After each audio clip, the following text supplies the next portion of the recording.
Welcome, everyone. We will wait for a few more minutes before we start.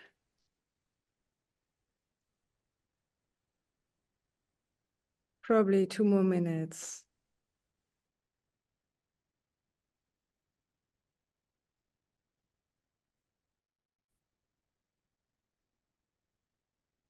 We're very happy to see everyone here. I see many faces I've seen before. Great. It's good.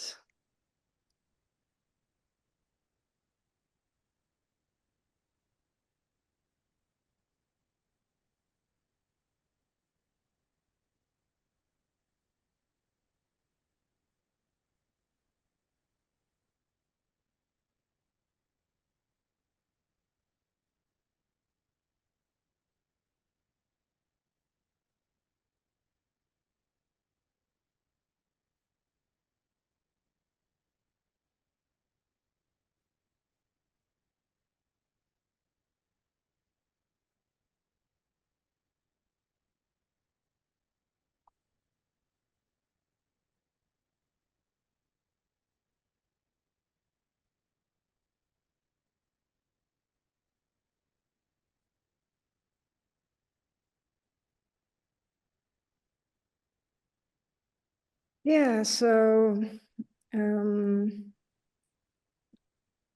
we still wait a little bit, I guess. There's still some people joining, I can see. But anyway, welcome everyone.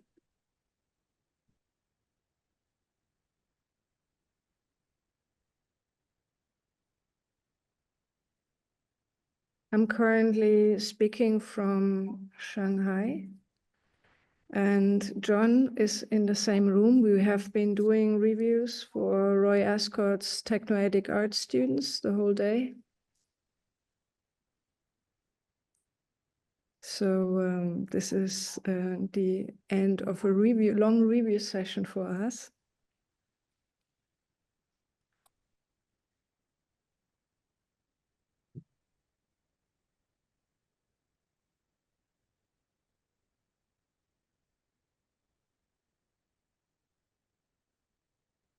Matthäus, how is it? I can't see the... I think we can start. Yeah. So welcome everyone to the second event organized by the working group Art, Media and Cybernetics.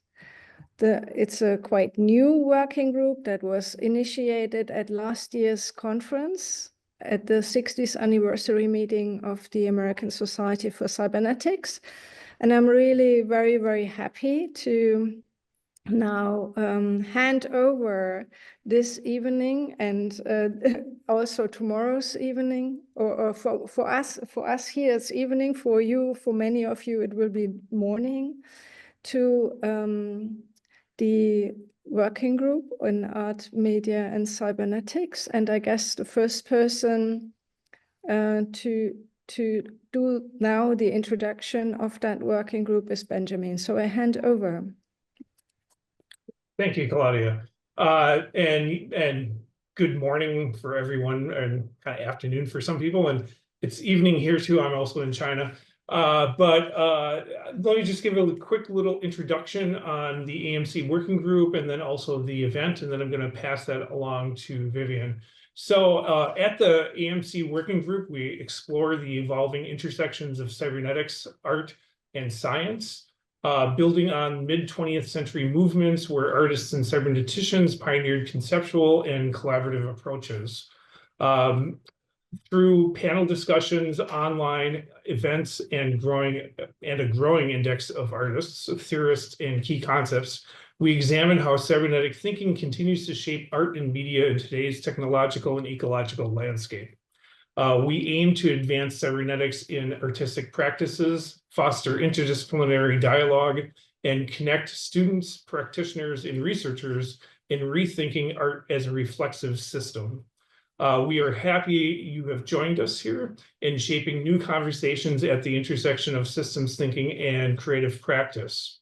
So for this event, basically this is a continuation of the last event where Roy Ascott had presented. The working group will host a series of different events that explores the topic of cybernetic ontology to better understand the trajectory of cybernetics as an epistemology, a practice, and a method, and also to identify potential development trajectories for the future.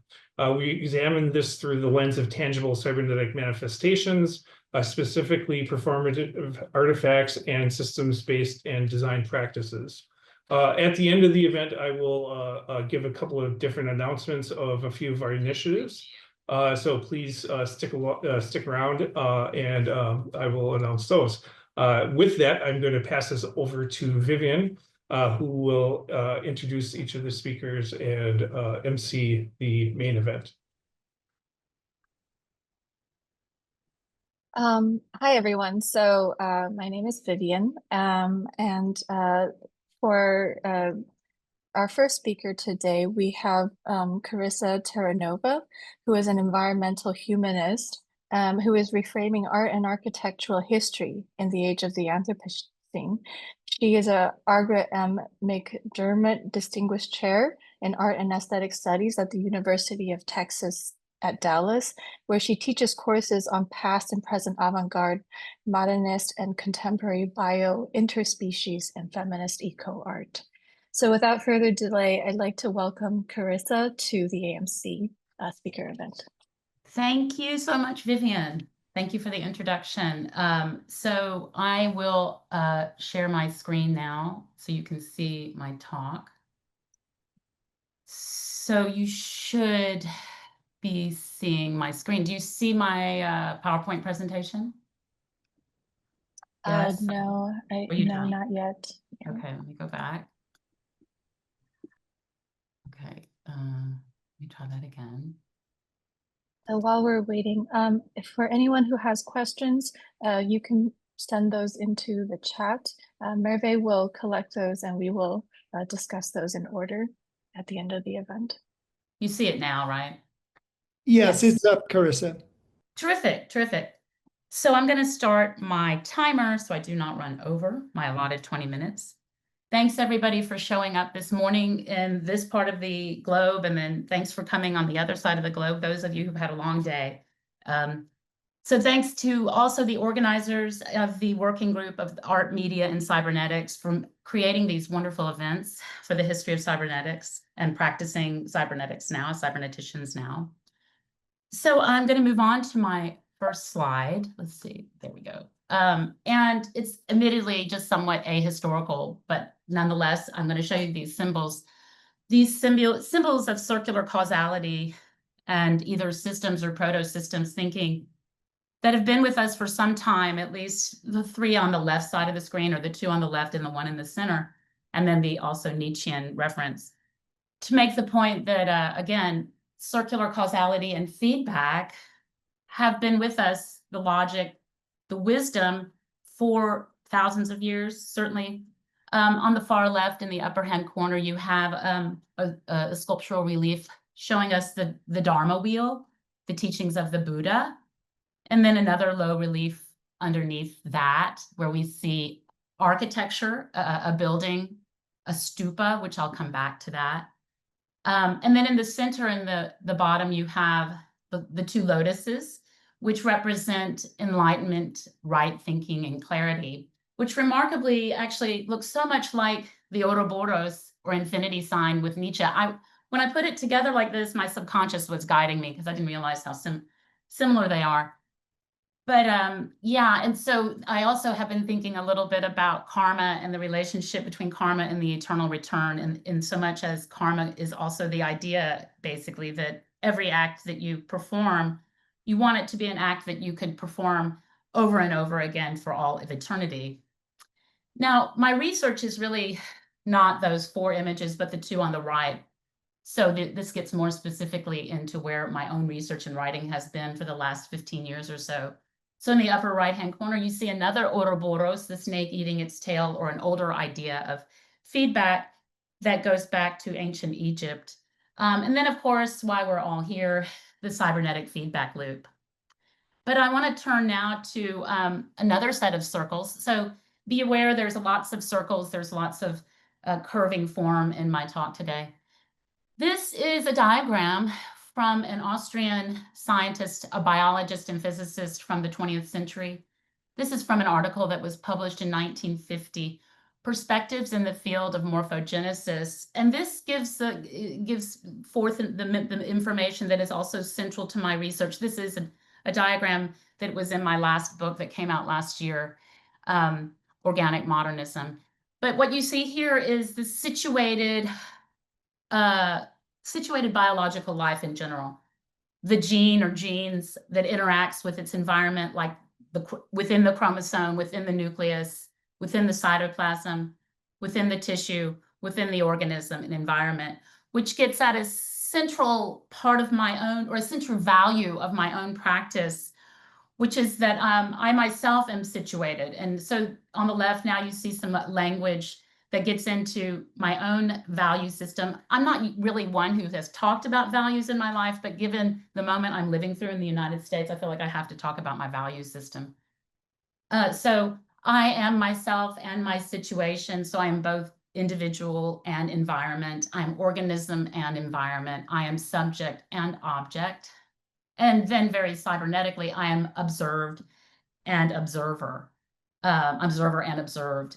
And so also what I like about this diagram is it gets us into scalar relations within what I'm going to be talking about, feedback and feed forward, feedback to feed forward. So we go back just momentarily to ancient architecture, because I tend to see the world through the lens of architecture and its complexity and its technology and its science. But what so we saw just a moment ago the low relief on the left, but I wanted to give you a full sense of this this domed architecture. But it's not truly a dome as we think of them in the West, because you do not go inside of it. Rather, you walk around it in walking meditation. So I just wanted to clarify that, because it's such a beautiful idea and a beautiful architecture. But with that, I want to go back directly and stay within my research to other forms of architecture, in fact, that I have written about, so modern works of modern art.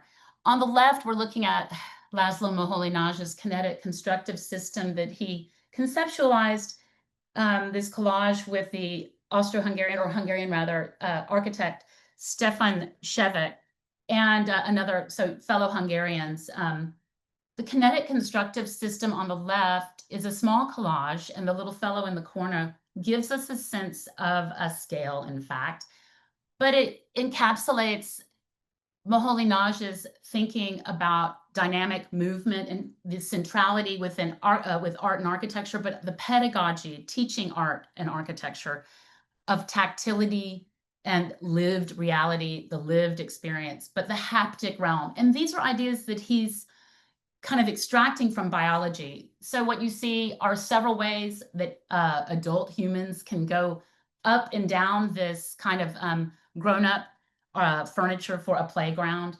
So the fast chute down the center, or these other kind of these ramps around the side that go quicker. But then on the right, we're looking at something a little bit different from the 1930s that's in Organic Modernism, the book that is a sequel to Art as Organism. And this is another set of coiling forms, kind of a helical structure created by interlocking spiral ramps that was designed for the London Zoo by Bertold Lebetkin, who was a Russian architect who had moved to London and set up practice, and he was working with the Scandinavian engineer Ove Arup. And it's quite beautiful and sculptural for humans to look at. It really wasn't great for penguins. Eventually, they had to move the penguins out onto a better exhibition that was actually closer to what the kind of natural environment they live in, but it has been preserved as a monument. But the kinetic constructive system was on the cover of Art as Organism, Biology, and the Evolution of the Digital Image, this circular structure, this structure about movement. that was getting into, this book gets into the role of biology within the Bauhaus and how that idea lives on into art and technology, in particular the digital image in the 20th century.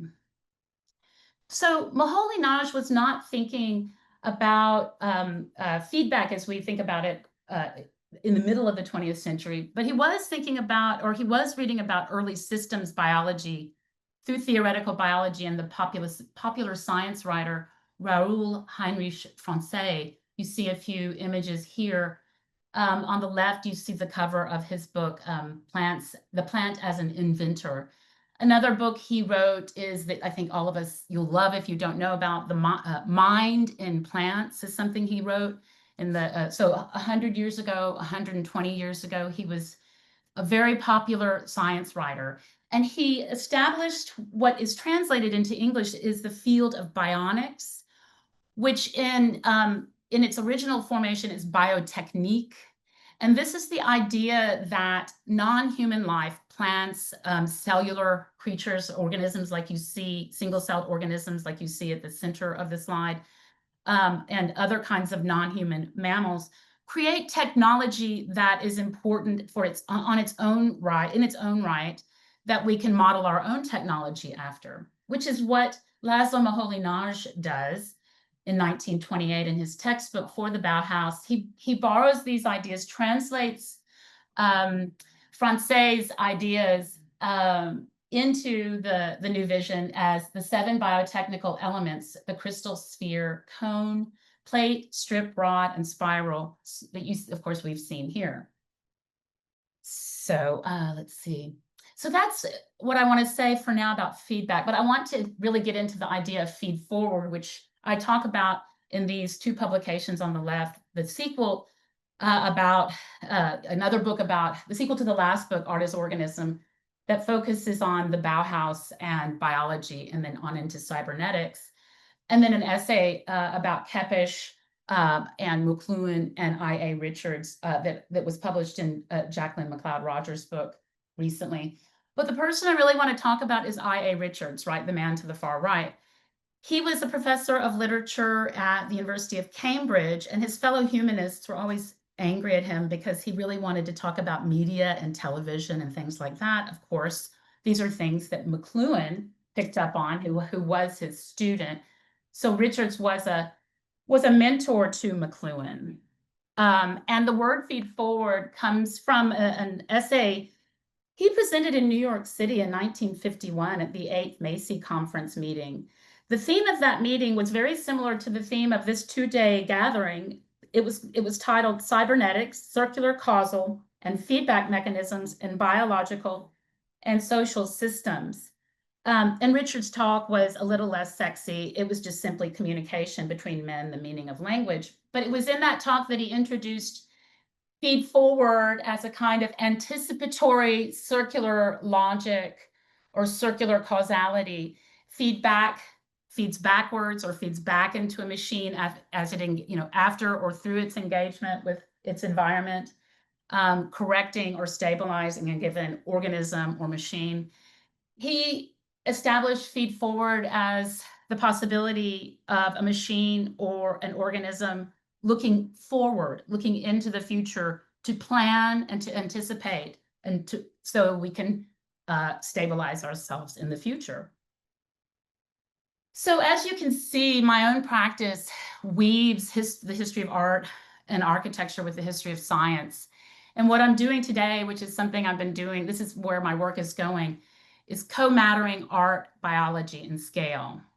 So with that said, I want to move on to the second part of my talk, which builds on the work of Conrad Waddington, the geneticist or epigeneticist that was at the University of Edinburgh. I'm sorry if you can hear my dog. He's rolling around behind me and really happy. So pardon that. But the Ouroboros, back to another non-human creature.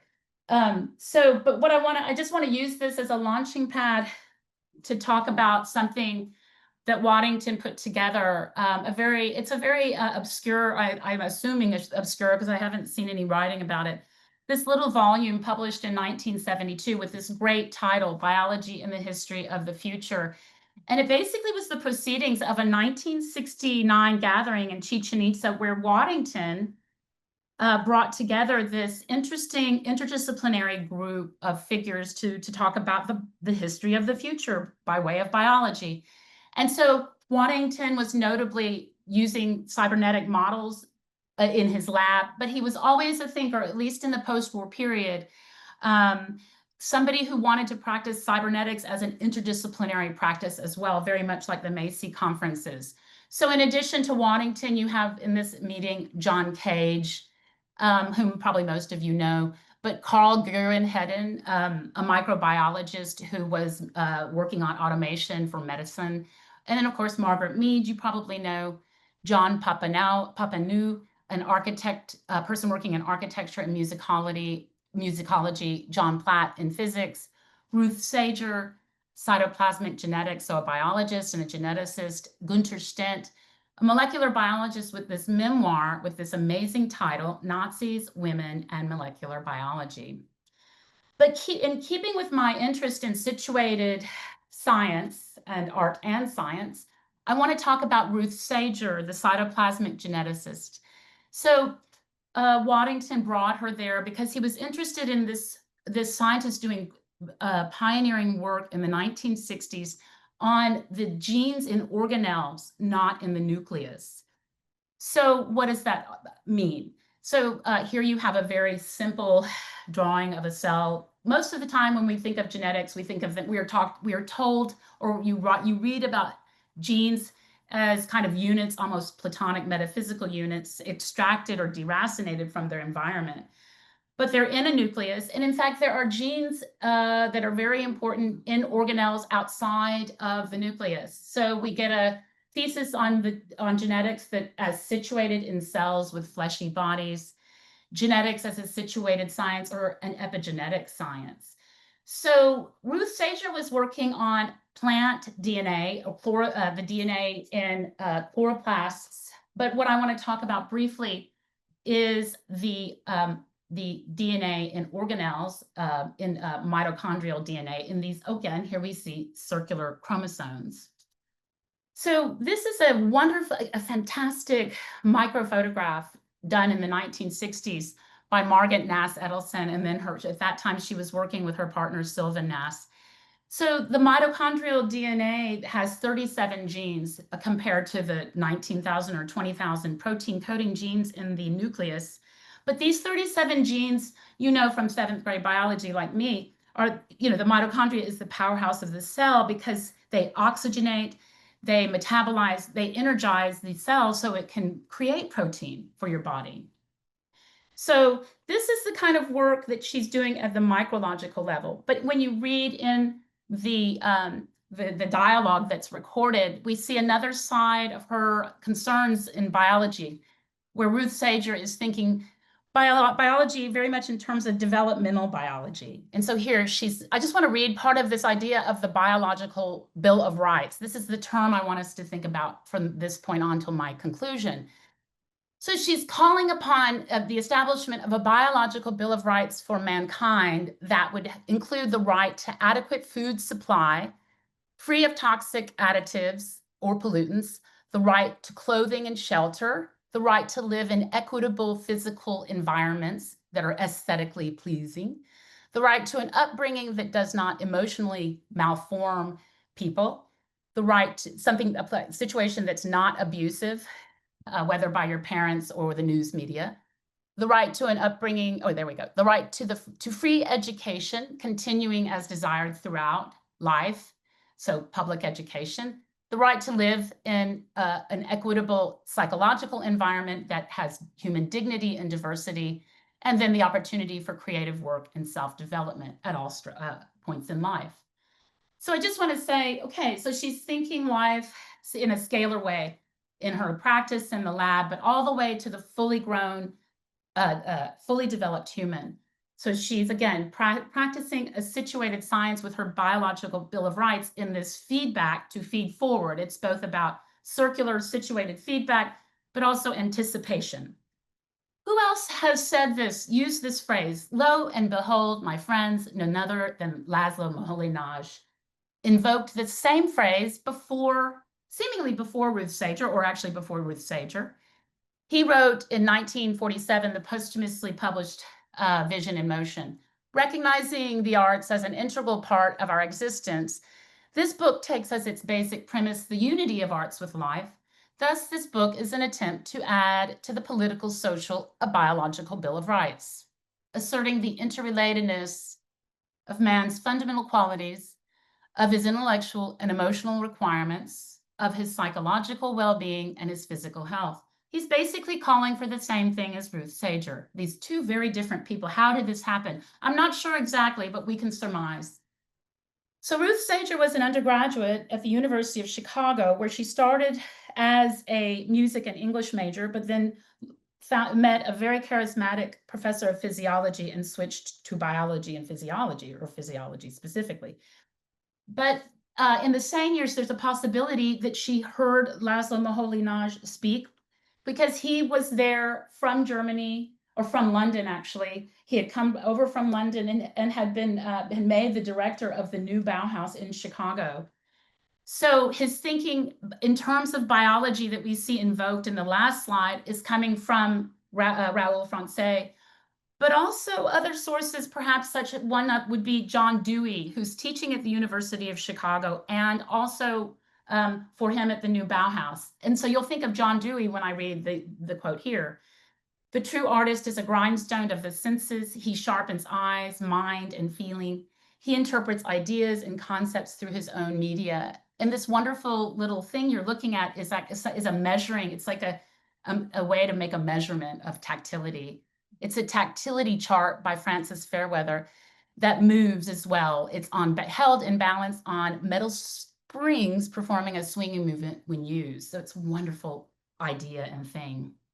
So Moholy-Nagy had a sense of political economy invested in his idea of a biological Bill of Rights, like Ruth Sager. Here he says in the New Vision much earlier, the common error today is that usually questions of efficiency are viewed from the technical and profit standpoint, without regard to organic considerations. Organic, he's invoking organicism and biology there. The Taylor system, the conveyor belt, and the like remain mistakes as long as they turn man into a machine, without taking into account his biological requirements for work, recreation, and leisure. So, in conclusion, I want you guys to think about the biological Bill of Rights as a materialization of feedback to feed forward, the circular causality of feedback and the circular causality of feed forward. So in my practice, I'm thinking about situated circular causality in terms of scale. And what I mean by situated circular causality is feedback within robust, flexible systems, the dancing loop-to-loop interplay of subject and object, feed forward, anticipating the future, planning with foresight, care and responsibility for each other, our situation and environment. And this, my friends, is art science. Thank you.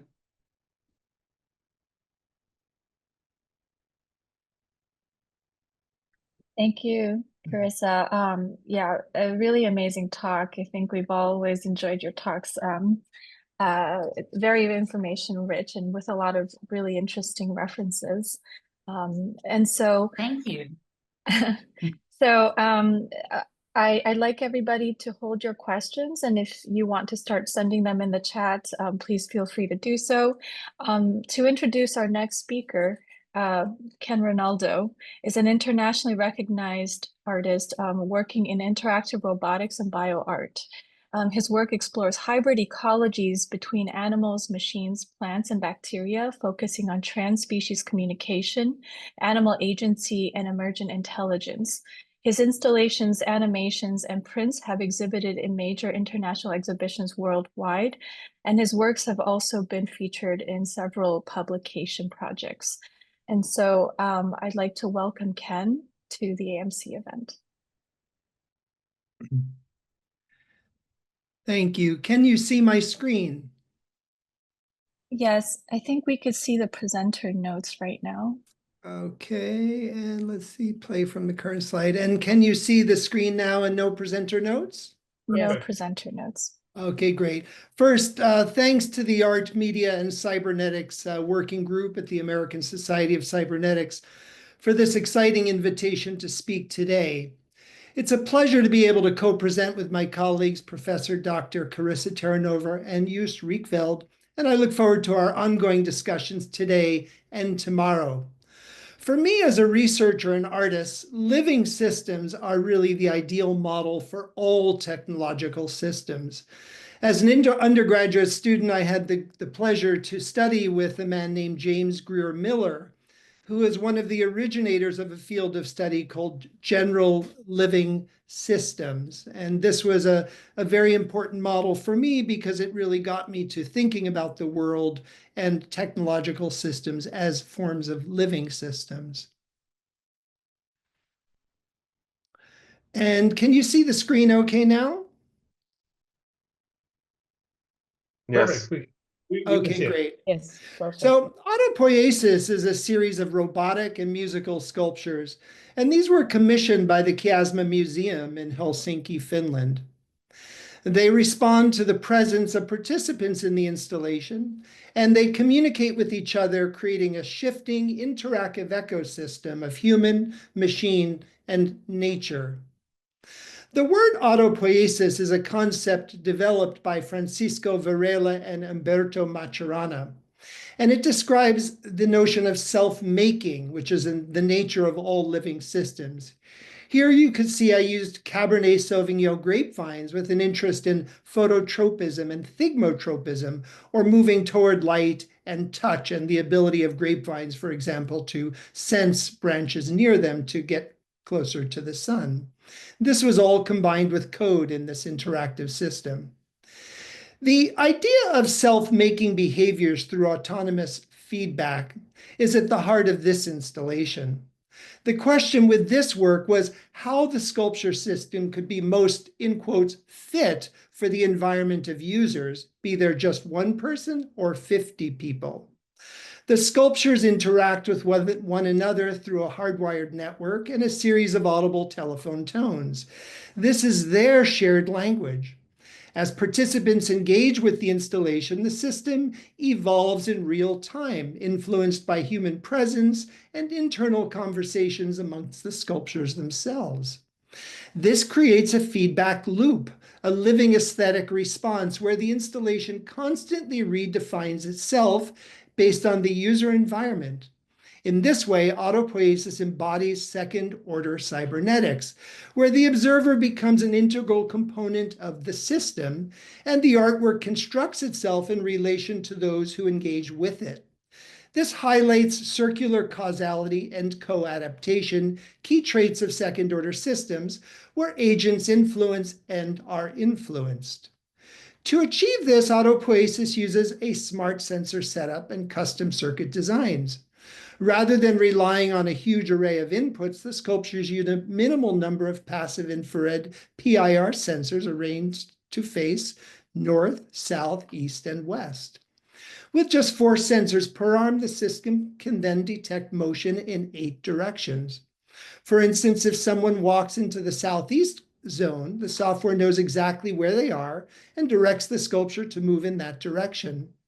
At the same time, the active infrared sensors at the tip of each arm allow the sculpture to stop just inches before making contact, displaying subtle behaviors of both attraction and repulsion. What makes this system particularly compelling is how each robotic arm has its own onboard computer, while all the individual arms are also mediated by a global controller.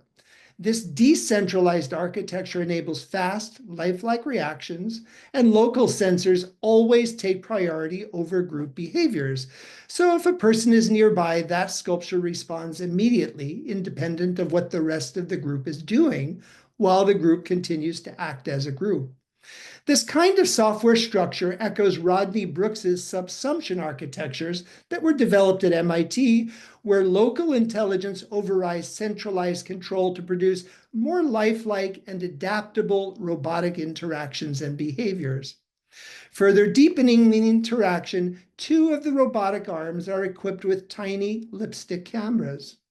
These project live video onto the surrounding walls, creating a sense of being watched by the artwork itself. The experience becomes less about observing and more about being observed, a subtle shift that challenges the boundaries between human and machine, subject and object. Ultimately, Autopoiesis is a living technological information system that invites reflection on perception, interaction, and the blurred lines between artificial life and embodied robotic and the natural world.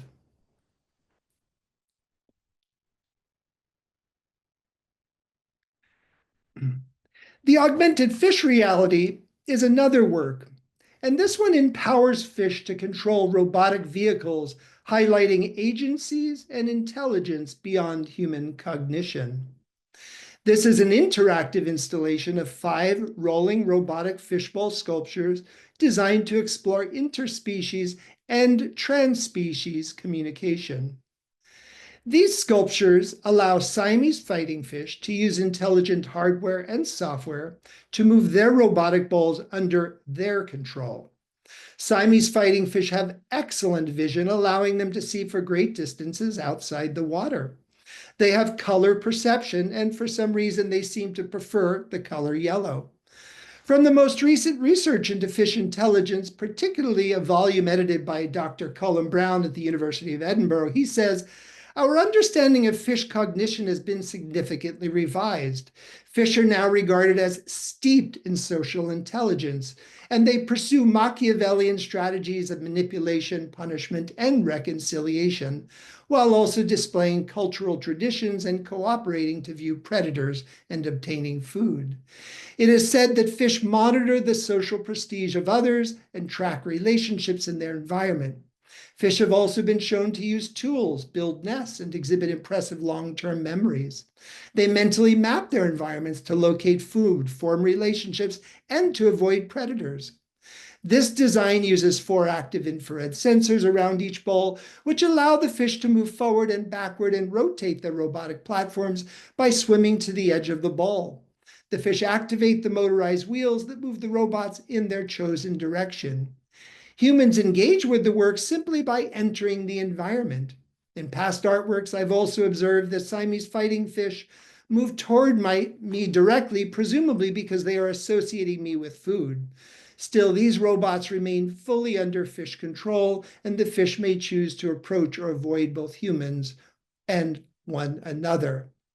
By granting non-human actors perceptual and environmental control, the augmented fish reality becomes an enactment of second-order cybernetics, where observers and systems co-emerge through mutual feedback. More broadly, it suggests a third-order cybernetic lens, where biological, machinic, and ecological intelligences co-evolve through an interdependent agency, challenging anthropocentric definitions of cognition and control. The Enteric Consciousness is another work, and it's an immersive robotic installation that investigates the gut microbiota as an intelligent system, and it draws parallels between the microbial networks and distributed machine learning networks. At its core is a glass artificial stomach housing Lactobacillus acidophilus, a probiotic bacterium common to the human gastrointestinal system. This microbial life regulates a robotic chair shaped like a giant tongue through a pancreas-like interface between biological and technological systems, offering a soothing massage only and only when the bacterial ecosystem is alive. This work consists of a robotic tongue chair connected to an artificial stomach. If the bacteria is alive and healthy, then when you sit in the chair, you get that 15-minute massage. Like the brain, the enteric nervous system utilizes dopamine, serotonin, and epinephrine, and its functions are crucial for digestion, emotion, and immunity. If the hand could be thought of as an extension of the brain, I propose instead the tongue is an extension of the gut's intelligence, intuitively seeking what it likes to ingest. This installation emphasizes touch as a central mode of interaction, something rarely foregrounded in interactive art.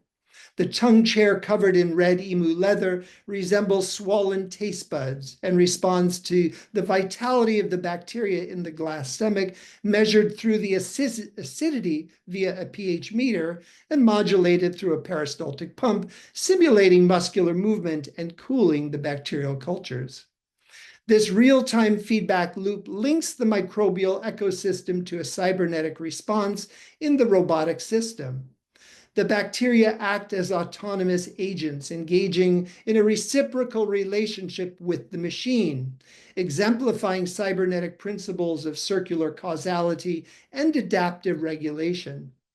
Two smaller robotic tongues dip in and out of chocolate pools and cheese, substances known to activate dopamine and serotonin pathways in the human brain.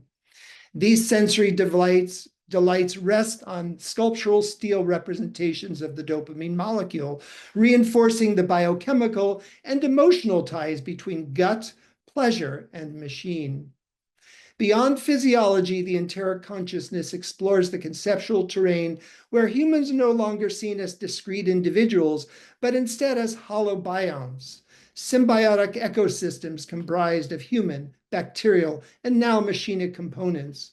With more bacteria than human cells in the body, we indeed are interwoven with microbial life that shapes our nutrition, our immunity, and even our mental health. Through the lens of this work, I wanted to suggest a parallel between the biological and artificial intelligences. Just as gut bacteria are autonomous agents regulating internal processes, all controlled machines, robotic caretakers, smart sensors, and embedded systems now regulate external conditions for human survival. The installation thus envisions a new kind of symbiosis, one where bioengineering and robotic systems co-inhabit our bodies, homes, and our societies. The enteric consciousness is both a celebration and a critique of our post-human condition, where living systems, technological networks, and microbial intelligences converge into an emergent ecosystem. It questions where agency resides, how consciousness is distributed, and what it means to feel and to know through the gut, through touch, and the machine, and not just the mind. The last work I'd like to show is a work called Face Music, or Fusiform Polyphony.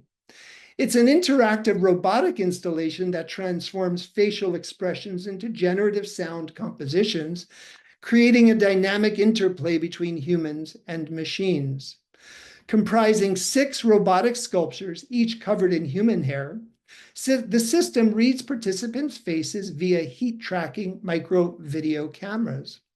The images they capture are algorithmically processed in real time, pixelated, and then they're analyzed.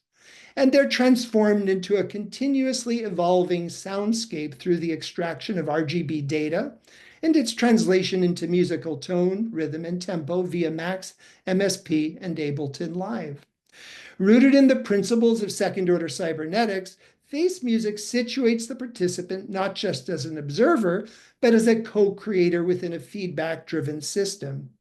As defined by Heinz von Forster and others, second-order cybernetics emphasizes the role of the observer in constructing and participating in the system being observed. The question this art science research posits in the context of contemporary interactive and immersive electronics arts is how an AI series of robots can structure, inform, enhance, and can they magnify people's behavior and interactions through the sound. In face music, this theoretical framework becomes visceral. The robotic entities see the participant, and that perception becomes the system's input. The robot's responses, sonic, kinetic, and visual, are not pre-programmed, but instead they emerge from this live interaction. The observer here becomes part of the observed system and vice versa. Furthermore, by embedding machine perception within the aesthetic experience, the work begins to suggest a third-order cybernetic ecology where biological and machinic and affective realms recursively influence one another. Each robot behaves as a soft, sensor-rich mode within the cybernetic network, moving toward body heat and facial orientation to capture biometric snapshots. These images, once sampled, are broken down into 300 pixel grids, and variations in pixel color data feed into sound synthesis software where unique facial songs are generated. The selected pixel box in the live projection determines which facial data is currently producing audio, visually tracing the interplay between perception and composition. The robotic forms themselves are flexible, soft robotics, compressive structures made of cast plastics, carbon fiber rods, aluminum, and custom electronics. And they serve both as conduits and amplifiers of human-machine interaction. The robot's use of hair not only softens their visual appearance, making them more approachable, but also plays with notions of hybridization and embodiment, presenting them as cyborg extensions of our own biological identities. Each robot's hair color, ranging from blonde to red to gray and blue, further individualizes these biorobotic characters, suggesting a range of potential personalities or cultural references embedded in the work. The entire system is driven by 6 Mac Minis linked through a high-speed network to a central Mac Pro tower, which processes and distributes audiovisual data to a multi-channel network speaker network. Each robot contributes its own stream of facially derived sound, creating a layered, harmonic, and at times discordant sound environment that reflects the diversity and nuance of its human interactions. Face music ultimately challenges traditional notions of authorship, agency, and communication. In transforming facial expressions into sound without the use of verbal language, it points to a future where affective, nonverbal, and cross-species communication becomes central to our interactions with artificial intelligences. As humans, machines, and data form increasingly integrated ecologies, this installation foregrounds a vision of technological symbiosis, one that is effective, emergent, and deeply embedded in the dynamics of feedback and gentle sonic response. And for those that want to learn more about my other works, here are some web resources, also free as my online book below, that can teach you about electronics and programming. And I thank you all for your time and for joining us from all over the world today. Thank you.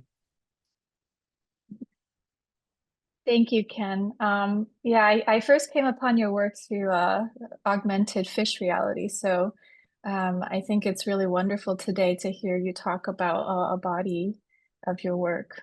This is, just so everyone knows, this is a small representation of all of Ken's work. Thank you. So to introduce the next speaker, Joost Rekveld is an artist and researcher who wonders what humans can learn from a dialogue with the machines they have constructed. In a form of media archaeology, he investigates modes of material engagement with devices and concepts found in the history of science and technology. The outcomes of these investigations often take the shape of abstract animated films that function like alien phenomenologies. Joost is an artistic researcher and coordinator of the Disobedient Practices Research Cluster at the School of Arts in Ghent, and his work has been also exhibited worldwide and internationally recognized. So Joost, I give the floor to you. Okay, so due to technical problems during the live event, this is a post-recorded presentations with the slides that I wanted to show. So during this presentation, I would like to do 3 things. I would like to introduce 2 historical concepts. Second, I would like to talk about my own work influenced by these concepts.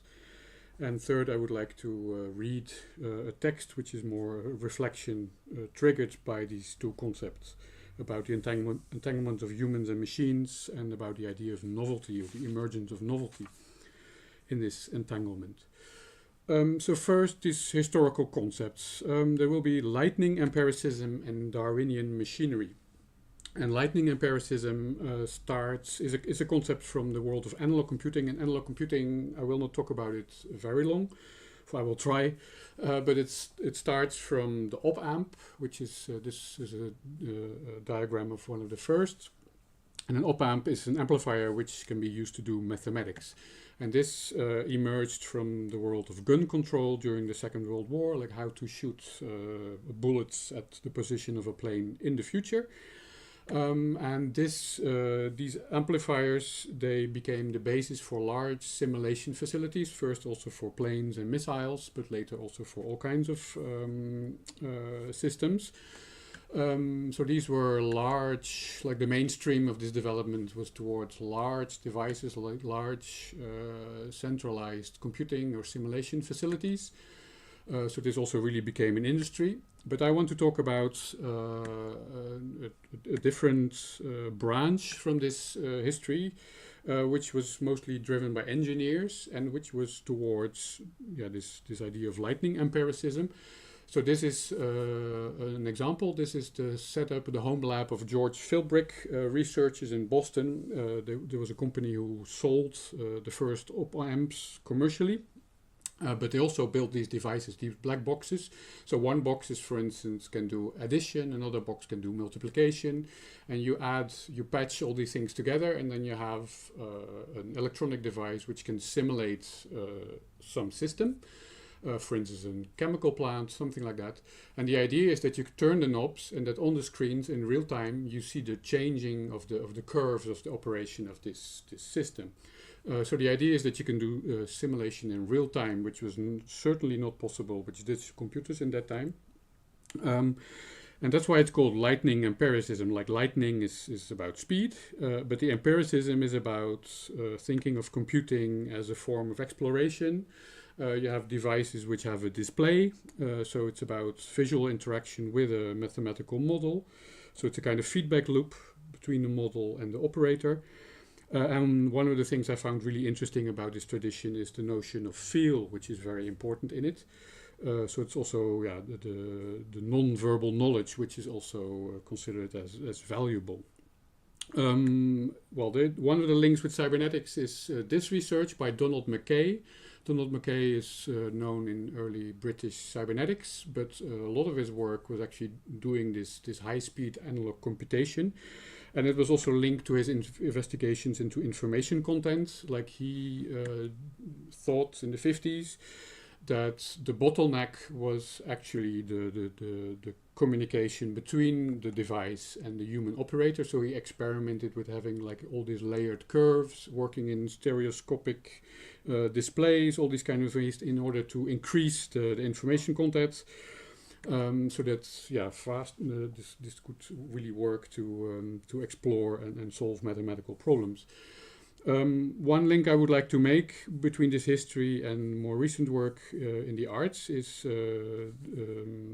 also the early video synthesizers. For instance, this is the Rud-Etra video processor, which looks like an analog computer because it was modeled on the analog computer. So there was a clear technical link, but there's also a link more in the ethos. So there's this idea of feedback, and also the idea that the operator, the artist, becomes the controller in the feedback loop, as they say here at the end of this quote. And another example is Dan Sandine, who also built a device like this, the Sandine image processor. And he was also one of the pioneers in interactive VR, which in some ways is very related, is that you have a computer and real-time visual interaction. Okay, so that's about lightning empiricism. About Darwinian machinery. There was a term coined, I think, by Wiener, but mostly used by Ashby, to mainly refer to some of his devices, for instance, the homeostat. And the homeostat is Darwinian in the sense that it can mutate and select. So it's an adaptive device which can choose a solution by rearranging its internal connections. Well, I'm not going to explain the homeostat here, but it was also the model for other ideas later. Like one idea of Ashby, which I found really interesting, is the idea of the intelligence amplifier, and it's basically having two devices. And intelligence is defined as the ability to make a suitable choice from a range of alternatives. And then the idea of the amplifier is that you have one device regulating the larger selective activity of the other device. which he also called selection by equilibrium. And for instance, there's notions like he mentions the idea of allowing the basic drive of nature to do the work of selection by choosing, for instance, for S, there a regulator that itself is a physical system that tends to equilibrium and then sort of drags the larger system with it, controlling it and giving the solution. And I believe this idea was a big inspiration of for Stafford Beer and Gordon Pask. This is one of the rare pictures I know about where you see them both, who on the basis of this intelligence amplifier devised all kind of assemblages and devices which would perform a similar function. This is a diagram by Pask, this is one by Beer, but also the basic element in here is also this idea of the intelligence amplifier. And then one of the devices which came out of this research is like how to actually build one is this famous chemical computer or thread structure device built by Stafford Beer and Gordon Pask at the end of the 50s, which is a very interesting, stimulating, inspiring device. And one of the more inspiring ideas behind it is that through its materiality, it can self-organize capabilities that are not specified in advance. Like, for instance, in this picture, it's mentioned on the right here, malleable material. So the idea is that you have material which is able to sort of rearrange its internal connections, but on a molecular level. So kind of homeostat, but then with many, many units. Okay, so to talk about work influenced by these concepts, well, lightning empiricism is something I've been doing the last, 7 years. So I got really into hands-on working with analog computers. I built one on the basis of the historical model. I built one which with more recent circuitry, which can do high-definition video signals. So here it is, and this is how a patch looks, and I was very much inspired by this quote by Norbert Wiener about the gremlins, and then this idea of dealing with a machine with a large number of built-in feedbacks. Well, if you have a complicated analog computer, that's exactly what it is. And it has its own life, and especially if you model chaotic circuits. So I did lots of explorations of different chaotic circuits, and it also became one of the elements of a film I made. And the other element was that when building this, I became aware of this historical military roots of this technology, and also of the actual devices. A lot of the devices I started collecting in my studio. So my film became also a way to deal with this problematic origins of these technologies, and I think by extension most of the technologies we have around us. So this is another device from my studio, and it has these abbreviations on it, and then if you check online, this actually refers to a facility somewhere in the center of France where the French army maintains its jet fighters. And I have lots of examples similar to that from the devices in my studio. So I realized my studio is sort of anchored in this military industrial complex in ways I would not have suspected from the beginning. So I made these images. These are stills from the film I was mentioning. And the film is an abstract feature-length science fiction film which deals with these problematic Cold War origins of this technology. So that's about the synthesizers and lightning empiricism parts, and about Darwinian machinery.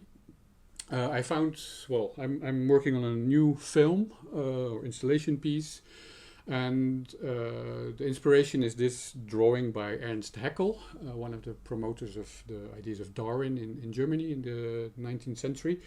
And it's about inheritance. And what I adore about this picture is the fact that this inheritance is sort of visualized in the ways of signals. So he actually talks about movement.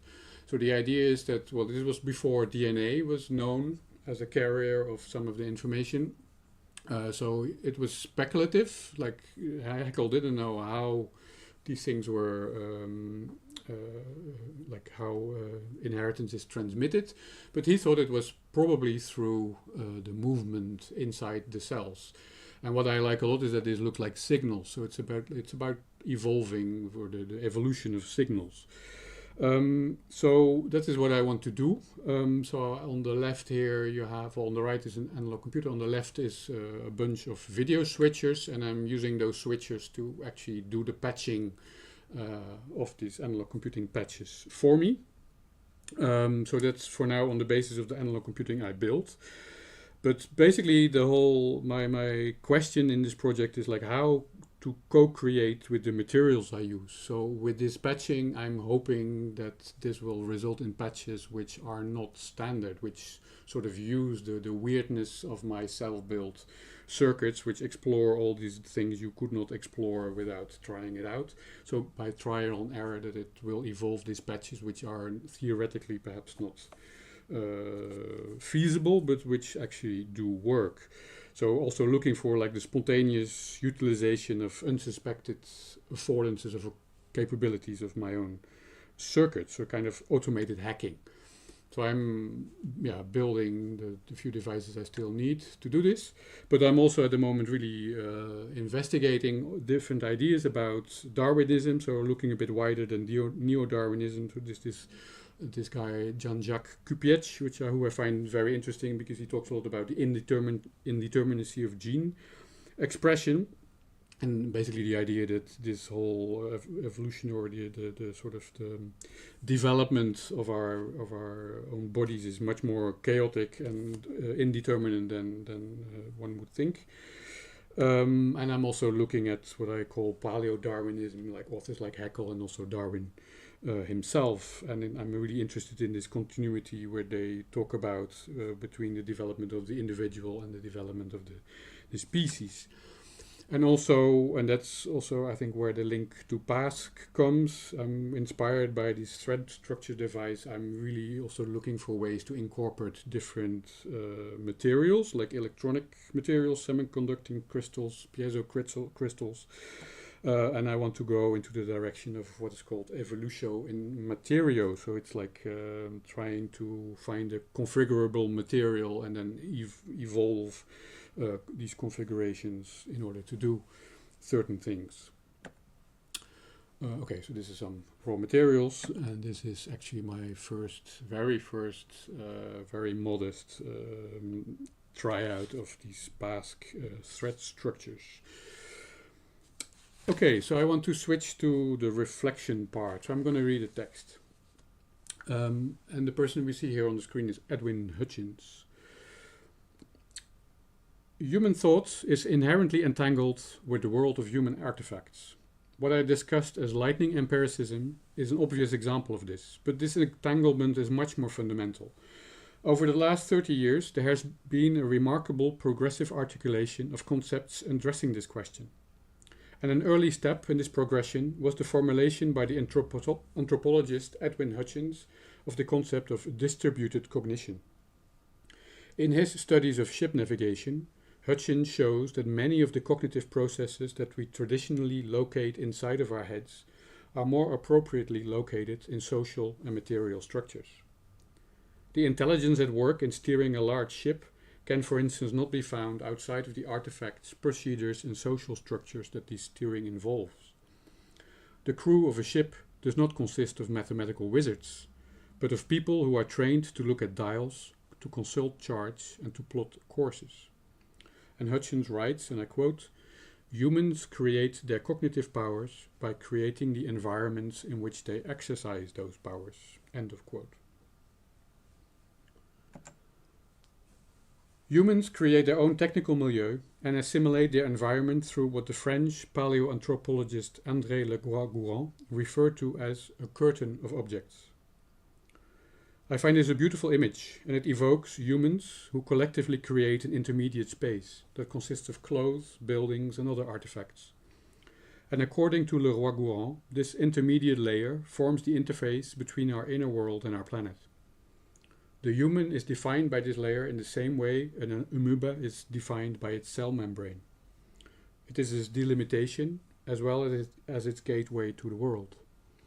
Accounts like the one given by Hutchins show how distinctions such as between self and other, or between physical and non-physical, may actually obscure our understanding of the processes that underlie our thinking and learning. But where, In such an entanglement with the technical milieu, do new ideas come from?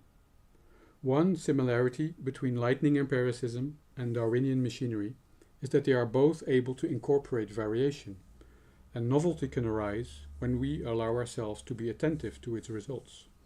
And from this angle, I would like to explore some concepts around purpose and materiality. In biological systems, function is to some extent independent of the precise arrangement of the constituent parts of a system. In one of his comments at the Hickson Symposium in 1948, the embryologist Paul Weiss remarked, and I quote, "The study of the developed nervous system with which the anatomists, physiologists, and psychologists are usually working suggests a high degree of precision in the arrangement of the constituent elements. But it must be realized that this impression is illusory. The organizational stability of a performance of the nervous system is much greater than the precision of the underlying structural apparatus." End of quote.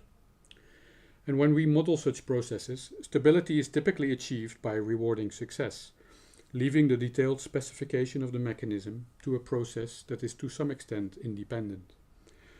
The British computational researcher John Bird referred to this as underspecified synthesis. He notes that this kind of self-organization is common in biologically inspired forms of AI and computation, and it is especially obvious in the various variants of evolutionary computing. And one specific field where past chemical device is cited as a precursor is in the field of evolutionary hardware. In these hardware experiments, a symbolic description specifies an arrangement of physical components or the configuration of a material. And by varying these descriptions and by evaluating the physical configurations they correspond to, recipes for successful physical configurations are evolved. And this method is able to exploit unexpected affordances of the material. John Bird himself was involved in what, as far as I know, is the only example of a device autonomously evolving a new sensory capability, comparable to Pa's growing an ear episode, but more fundamental because it arose spontaneously. Bird and two collaborators encountered electronic circuits in their experiments that had unexpectedly evolved the capacity to receive radio waves as an approach to solving a problem that was posed to them. The hardware demonstrated more capabilities than were taken into account at the start of the experiment. I am not aware of many historical examples of thinking about material affordances that are not yet known. But it reminds me of three concepts that I would like to briefly introduce in order to leave them hanging by way of a non-conclusion, as a promise of future work. And these concepts are concretization, acceptation, and eolithism. And I would like to start with concretization. One of the ways in which engineering can be open-ended relates to Gilbert Simondon's concept of concretization. Modular machines, like an analog computer, are abstract in the sense which Simondon used the term. Each module performs one function only, and a patch is an arrangement of explicit functional relations, similar to a fragment of computer code. But in concretization, efficiency of design is achieved by having parts fulfill several functions at the same time, typically involving the exchange of multiple kinds of energy between them. Simondon's favorite example was the water turbine invented by the French engineer Jean-Claude Guimbal.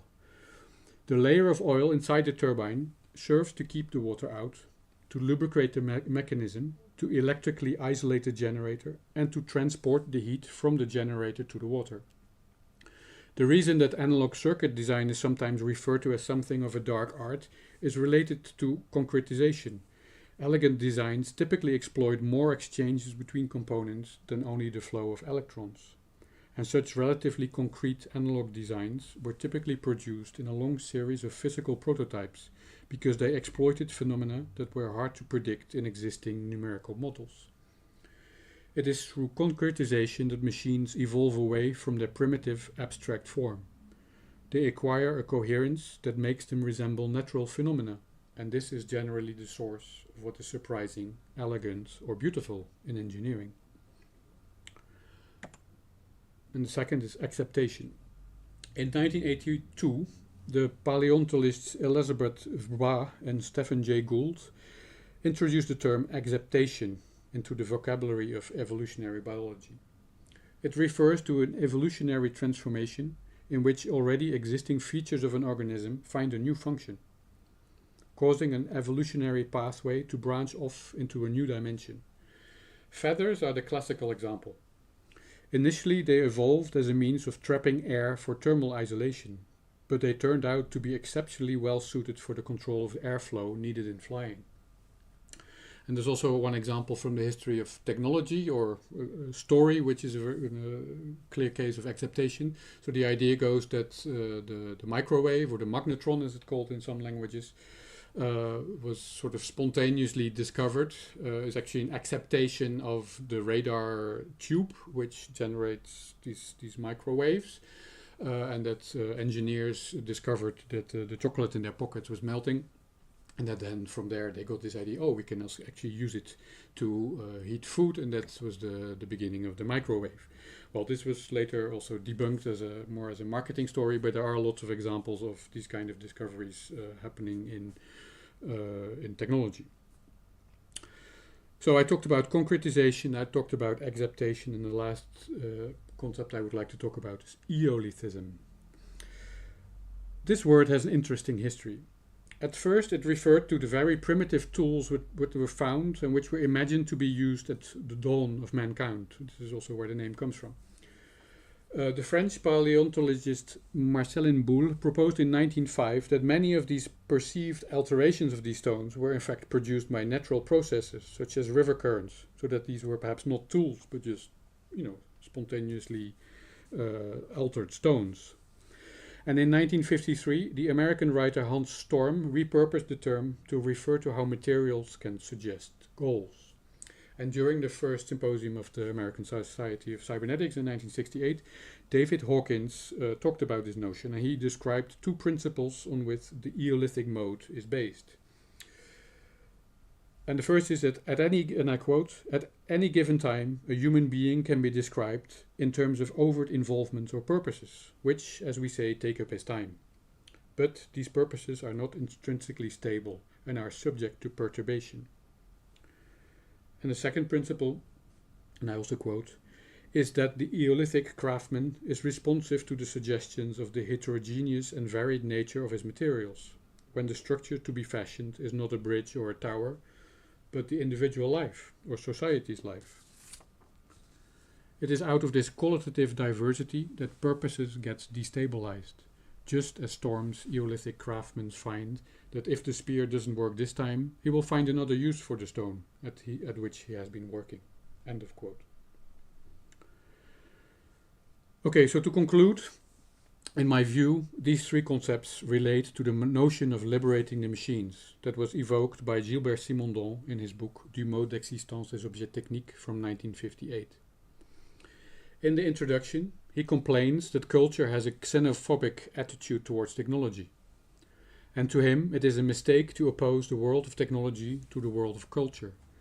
He finds this is only a superficial humanism that conceals the reality of technical objects in which human efforts and natural forces meet and work together. According to Simondon, humans should be the permanent coordinators and inventors of the machines that surround them, and in the midst of machines, they operate together with them. He compares such a relation between humans and machines to the interaction between musicians and a conductor. A conductor is not a master over a group of slaves, but a conductor organizes a society of musicians. Taking the cue from Norbert Wiener, who made the same remark 10 years earlier, Simondon contrasts such an approach with autocratic ideas of technology. If one thinks of the machine as serving to domesticate natural forces, the machine becomes a slave that makes other slaves, all in the name of human freedom. And Simondon does not think this will work, and I quote, "It is difficult to free oneself by transferring slavery onto other beings, men, animals, or machines. To reign over a people of machines that enslave the entire world is still to reign, and every reign presupposes the acceptance of the schemes of enslavement." End of quote. Thank you. Wonderful. Thank you so much, Joost. So I'd like to hand over the next section of Q&A to my colleague Merve, who will MC everyone's questions. So if you have any questions, please raise your hand so she could go in order, or you could write this in the chat. I think, Vivian, we might have one, like maybe share the quote from Deborah. Okay. Two people that seem to be, Oh, okay. Merve, do you want to yeah. take that up? Deborah mentioned that nice to see my mentor at Hutchins, and distributed cognition mentioned in this context, especially the comments you quote. I've come to think of it as an extension from biological mesh construction, parentheses that can be tracked back to at Hutchins, e.g. Hutchins, regular member of the Macy conferences, to socio-technical niche construction. And Richard also mentioned that his love for him as well. Nina Sellers raised her hand. Oh yeah. Yeah, please go. Oh, you're Not muted. quite Nina Sellers, but I'll hand over to Stella. Ken, in your sort of integration of biological and technical systems, what would you say constitutes aliveness, or what do you see generating aliveness? What qualities, what conditions? Well, first, I want to say, so lovely to see you here, Stellark and Nina. Always so good to see you both. And I think the last time we were all together was in China, so I miss our wonderful breakfast together. So the question is, what constitutes aliveness? And I would say for me, this is something that's evolving all the time, and it has to do really with some of the more recent readings I've been doing. Recently, I've been obsessed with a work by Sarah Imari Walker called Life as No One Knows It, The Physics of Life's Emergence. So I just want to mention her book really quickly and say that for me, first off, working with biological systems, we wouldn't say that we wouldn't have any doubt that they're not alive. We would say, of course they're alive. We see them moving, we see them responding, intelligently responding to their worlds, whatever they may be. Maybe they're bacterial, maybe they're humans. But in my own work, I often use living systems because I'm either using them as models for what I believe technological systems could be, but also because, I know that there were some references really to analog computing. It's basically because you're getting an analog computer directly in a living system, especially something like fish or bacteria. They're completely nonlinear systems that are complex, interacting with their environments, and add an extra element of complexity to the systems that I think you wouldn't normally really find in, let's say, a digital system. And now back really quickly to Sarah Imari Walker's book. Recently, I've been obsessed with this new book because she's really talking about technological systems as being information systems themselves, which are manifestations of living systems. So for her, she's really imagining and thinking of technological systems as being the highest order manifestation of a living system. And she's conflating all of these things in a way that really have me imagining that many of the works that I've made, especially works like autopoiesis and works, like the interconsciousness, could really be seen as living systems besides their living matter involved in the works. Just the coding itself and the organization of the coding could be thought of as a form of living system. So I'm kind of a long answer. I'm not sure if I've answered exactly the question you were trying to get at, but that would be my response. No, thanks, Ken. Thank you. Thank you, Stellark.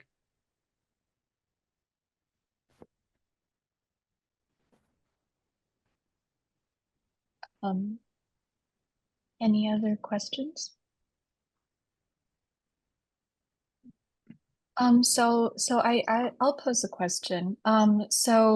From all three speakers, there is a lot of entanglement with sort of research in scientific history and traditions and cultures, as well as artistic and cultural sort of production approaches, and how culture addresses some of these hybrid issues.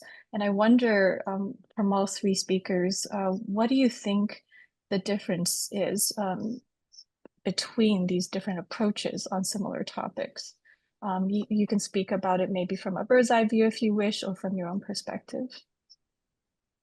I'm happy to, can I jump? I'll just get us greased up and going on this, because I've been thinking about it, because I'm very much a theoretician myself. I'm trained as an art and architectural historian, both fields, art history and architectural history and theory.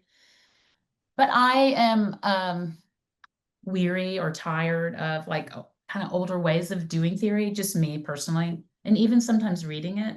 And I'm much more impassioned by reading science. And I find it otherworldly often when it's just simply the reporting research of what's really happening in various forms of life, or even physics. And so I'm integrating mostly the history of science for the reason that it's available to me, accessible by way of the internet. So I'm not going to pretend like that's not a big part of it.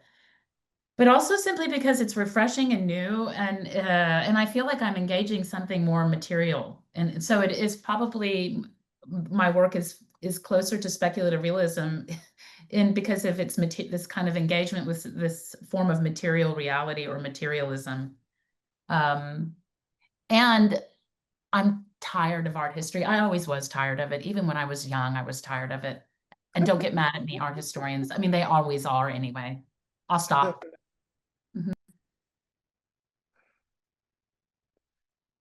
Do you want to go next, Joost, and then I'll jump in? Okay, I can go next. Yeah, I wanted to join in that sentiment. Like when I go to a bookstore, I sort of politely pass through the art department, but then I speed to the science section because that's really what I find much more interesting, stimulating. And for me, like these histories of science, there is a very big difference between me and a scientist. I would say is that I'm as much interested in things which are not valuable, not valuable science anymore. I'm much more interested in the variety of ideas. For me, it's really like kind of Galapagos Islands, enormous pool of diversity of ideas, which is ready there to be sampled. And for me, that's really where I get the inspiration for my work for. And I think one of the inspirations for my particular approach has been always I think when I started as a filmmaker, at some point I got really interested in things like pre-cinema, and then there was this notion of the philosophical toy, which I find a very beautiful notion. And I think like in this book, The Cybernetic Brain, Andrew Pickering has a similar idea, or similar of an idea which resonates very much with like the ontological icon. So I find this idea that you can have principles from the history of science and technology, or devices which really serve as a kind of demonstration of a certain mode of thinking.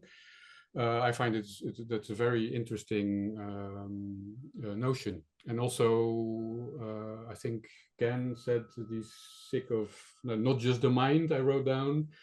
I think Charissa said something a bit similar just now. So it's also really exploring the idea that there are many other ways of thinking than the verbal and the rational or the mathematic, or all these sort of prestigious modes of thinking which exist, but that there are many other ones. That's a very long answer, but I hope it makes sense. Thank you. And I'll jump in and say that for me, most of my inspiration really comes from readings in science as well. I also will go to the art section and move fairly quickly by it and end up in the science section, primarily because that's what fascinates me most. I don't actually see a really big difference between the artist and the scientist's mind. I feel that scientists are curious about the world, they're inquisitive, they're inventors, they invent new languages, and I believe artists do the exact same thing. to me, this is the most fertile playground to play with, really. That's the playground of biology, technological systems, how it relates to the human animal, who we are, how we're evolving as a species. So my primary inspiration is science. And I think for me, the biggest challenge is not to try to be too obvious with the relationship to the science and maybe try to find something more poetic to say about the kinds of things I'm researching or trying to study. But this is such a vast and open area of research, especially as science is developing so quickly. It feels infinite. It's exciting. There's so many books I'm reading right now. It's difficult to incorporate all of them into this talk right now. But yeah, my primary inspiration really comes from readings in science. Probably my favorite website is phys.org.com. This is a site I go to each and every day. On that site, you can read about the latest developments in AI and physics and nanotechnology and biology. As with Charissa, I'm also obsessed with mitochondria, with the nature of biology, the nature of life, the nature of the origins of life. These are the things that I'm obsessed with and excited by. Okay, so there is a question on the chat first by my green, I hope I'm pronouncing right, Anderson, and then I'll go to Elena, to you, and Mark's question. So my green Anderson asked, consider everything touched by a livingness becomes so whether life is contagious. Also in English, artificially contrast importantly with the synthetic. Also in the English environment is contaminated with the third person otherness. And you can see the question in the chat.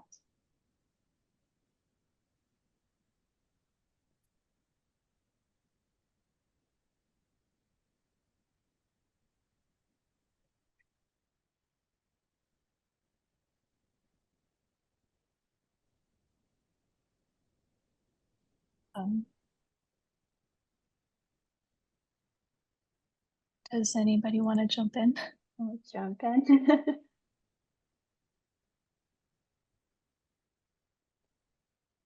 Maybe the questioner could answer for us. Does the questioner want to comment? I can try simply to explain that I am a student of G. Evelyn Hutchinson, among other people. And I'm familiar with, I grew up with Waddington in my head by osmosis. And everything we're talking about in this century, I've been dealing with in my own way as an anthropologist and semiotician. And those three comments, I mention regularly to my classes because I have no idea how to retire. So I don't want to impose my questions on anyone else, but I'm enjoying them myself, just thinking about them.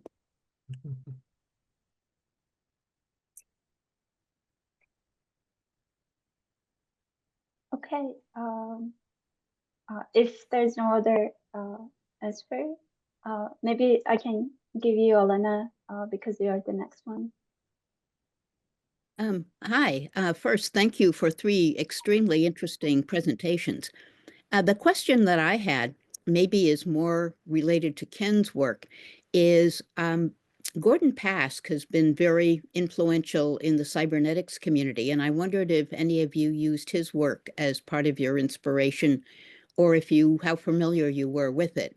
I'm thinking of things like his biological computers and his ICA exhibit back in the 60s. Yeah, I am familiar with it, although, I want to say that as a 67-year-old man, much of this was stuff that I was reading back when I was a 20-year-old younger man. And so some of it is not as refreshed in my brain right now as it is for some of you. In doing this talk, I went through and thought a lot about the relationships of my work to cybernetics and realized, oh my goodness, I felt almost like everything I was doing was playing right into all of this research. I also think there's a really interesting question, and was that Eric Zepka that just had that question, or was that somebody previous? I'm looking at, was that Volgan Turgut that just asked that question, or was that the question after? I think Sorry. it was Volkan. It was Volga, okay. Anyway, I hope that answers the question. Can I jump in on the Gordon Pask? I'm extremely. I mean, I'm really a bit disappointed that I couldn't show the slide, because one of my main reference for the second part of Darwinian machinery is actually Gordon Pask and these chemical computing experiments he did together with Stafford Beer, I believe. And for me, I mean, I also read about this when I was 20, which is a bit later than when Ken was 20. But I recently really, I realized that these experiments for me really stuck with me as a kind of image of a different technology. That's also how they have been interpreted by, I think, by Peter Cariani and by Andrew Pickering. And for me, I was really interested, like, why does this have such a sort of utopian ring to it? So I really tried, I've recently finished a thesis, and I really tried for myself to go back. So I read all these original papers, and I really tried to understand, like, why, what makes that so utopic, and is it actually also, yeah, is it something you can still build on? So I think, look, for me, these were hugely influential, and especially also for the work I'm developing at the moment for future work. So Can I jump in? I love Gordon Pask's ear that he worked on and made, that kind of technological ear that evolved. I write about it in the conclusion of Organic Modernism, which you saw the cover of. It's free open access. You can get that book for free. I put the link in the chat. I'm interested, and I think somebody else was asking about in the chat the relationship between like artificial and natural evolution, or did I just make that up? I don't know, but that is something else I'm interested in. Jumping from the ear that Gordon Pask created through, sort of evolved an ear. Because, of course, look at the time we're living in and the idea of the Anthropocene, the reality of the Anthropocene, and the human role in the transformation of the environment and the effect of our pollutants on ourselves and everything around us, and what that means to extant evolutionary theory. Shouldn't we be updating it with science? And so also I know Gilbert Simondon came up, and I'm a big fan of his work, especially when it comes to thinking about the evolution, natural evolution, evolutionary theory, and technology, because he wrote about wanting us to think through evolution and technology together, and the evolution of technology. Because of the way we think about time since the advent of the first industrial revolution, or the Industrial Revolution, something, we've really been living through hundreds of years of acceleration. And then, of course, then there's the epistemology or ontology of accelerationism. That is what we have sort of the apotheosis of right now, this sort of Ouroboros self-destruction through this kind of rapid increasing pushing of technology, coupled with libertarianism in this country, and the exportation or the attempt to export it as fast as possible to the globe. So what am I trying to say? I mean, I'm just fascinated by the idea of evolution and technology, to get natural evolution, artificial evolution, and technology. Just want to say that. And that, because I think my colleagues, Joost and Ken, who, by the way, we've been working together all semester long. It's been fun, the three of us intermittently. That's what they're talking about. That's what I'm talking about. That's why we know each other, I think, at some level too. Yay, Simondon and Merleau-Ponty in the comments. Other thought, I'll go back to mute. So I'd like to maybe address the question from Eric Zepka that was sent to everybody, if that's okay.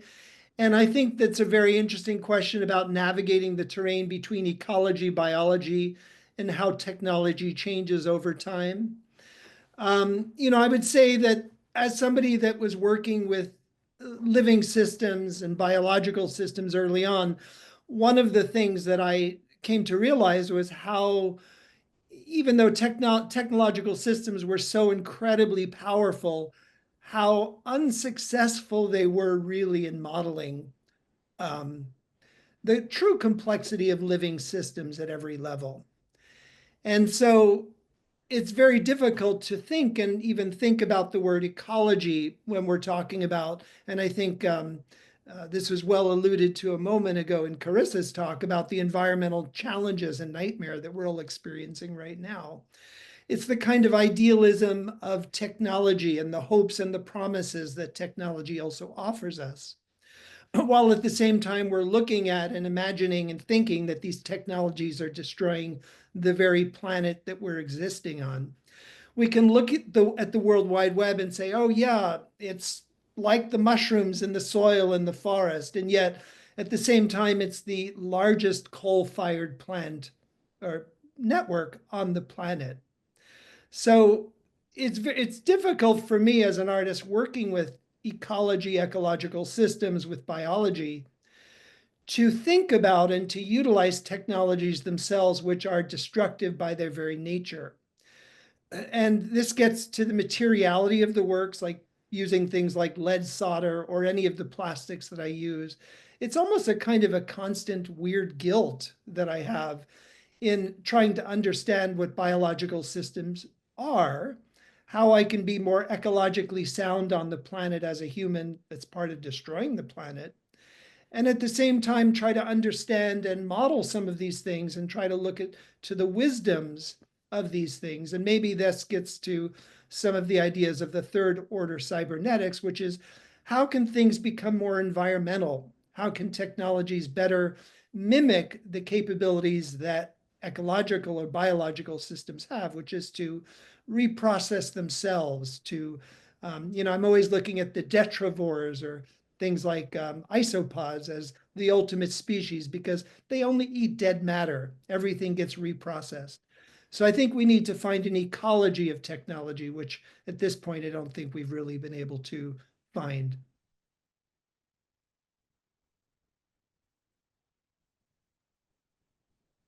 I agree, Ken. Plastic-eating bacteria, right? Biofilms that grow on the islands of plastic out in the ocean. But we shouldn't just, hope that they come. I'm sure that I know there's research because we read some in my class in the fall called landscaping, and we will read it again next fall in my class called landscaping, about not only the microplastics in our body, but also the good news that bacteria comes to eat the plastic. So there's that. Yeah, I like you, Charissa, I hold great hope that there will be the evolution of, some kind of fungi or bacteria that could eat plastic. But I have to admit, it often seems like a false promise in a way, and something I wonder if the oil, barons are putting out there as a way to slow down, the continued drill, baby drill notion of our current nightmare administration in the United States. But I think it's interesting to point out that there was a time, as many of you probably know, when there was no way to really reprocess all of the leaf matter that was being created, for example, by trees. And mushrooms needed to evolve from living matter in order to eat the complex lignin that exists in leaves and tree matter. So really, mushrooms are an evolved species that put the end to the creation of coal, for example. So in a way, I'm referencing back to the statement that Charissa made about plastic-eating bacteria. I do believe the natural living systems will at some point help to recover the damages that we're doing to the planet, and they probably will be fungal or bacterial or something of that nature. Ken, that little bit of information was so poetic. I just have to say that. Thank you, About Carissa. about the fungi. Thank you. Thank you, both of you. So we have about 5 minutes left. We have one question from Mark Sullivan for Carissa, and then I believe, Regina, you had your hand up also. I'm not sure if you're still here. We're going to do those two questions and then wrap up for tonight, since we are going to reconvene tomorrow, same time, 10 a.m. Eastern. Well, for me, 10 p.m. China, and anyone else that's in China. And then, sorry, you have to figure out your own time zones from those two. But I think that's a good way to do it. So let's start off with Mark's question, which was for Carissa specifically, and the other two, if they wish to, Ken and Joost. So what do you see as the role of feed now? Some call it concurrent feeds or connected to feed up. In other words, a feed relation that is neither in the past or the future. And then Regina, if you're still here, you're up after that. So I saw, yes, thank you for that question. I saw it earlier. I don't know about feed now. I know about the vécu, the past participle of to live in French, the lived now, which is I think Merleau-Ponty wrote about that. I don't know. I mean, I mentioned accelerationism, and that's what I know now, is I know that you've got libertarian left and libertarian right invested in their various ways in speeding things up to have it all fall apart, which we're living through in the United States, the complete destruction of systems. I don't know. I'd have to know more about it. I would love to hear more. Maybe tomorrow morning or tomorrow night when we regather. I'd like to talk more. I just don't know enough about feed now. I feel like I live on the internet, and that feels like a timeless prison of kind of zombieism or something. Not to be here we are though, not having that, and we're right here in it. This is a feed now. So, but we can talk more. Fantastic. And Regina, did you have a question? Yeah, it's a little question, also a statement, and very much big gratitude to all the speakers and this wonderful density and the radical interdisciplinarity for which we need in our 21st century. And I love that you all elaborated basically as a second level on the visceral, that basically puts in question the technological as an autonomous system, basically, and that gives more tribute to the biological, I would say. And that actually brings us also to Lynn Margulis, if we wanted to think transdisciplinarily, that bacteria would survive, whereas the human would be decayed. Unfortunately, we can never be witness of that.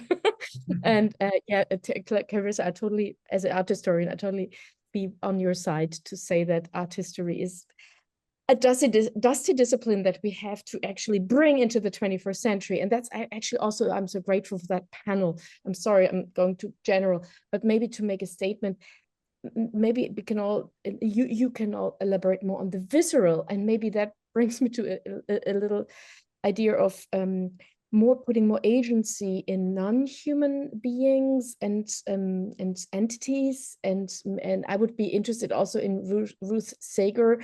Carissa, maybe that did she go as far as biological rights for non-human beings, and maybe as a little thesis for you three, or maybe also like for future conversation, could we think that being in this really critical time zone at the moment, world politically, is a sort of catastrophical time zone, to speak, could we think we all might need a biological bill of rights again written for the year 2025? So this is all from me. Yay!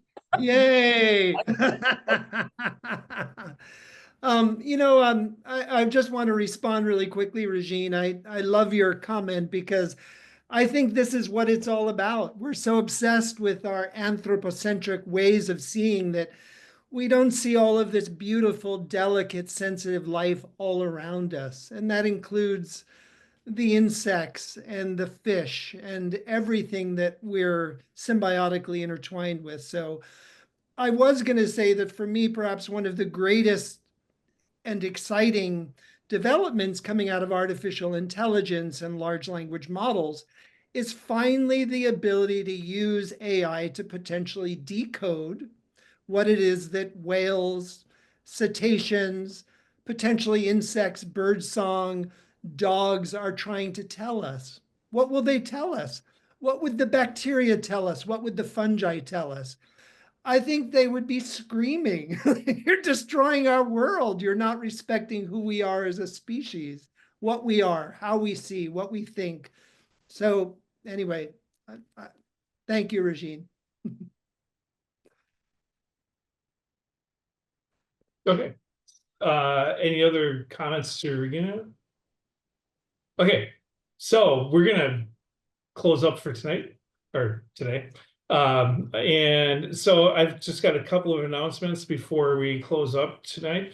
So number one, obviously we will be here tomorrow, same time, same place, for the panel discussion and continued conversation with Charissa, Ken, and Joost.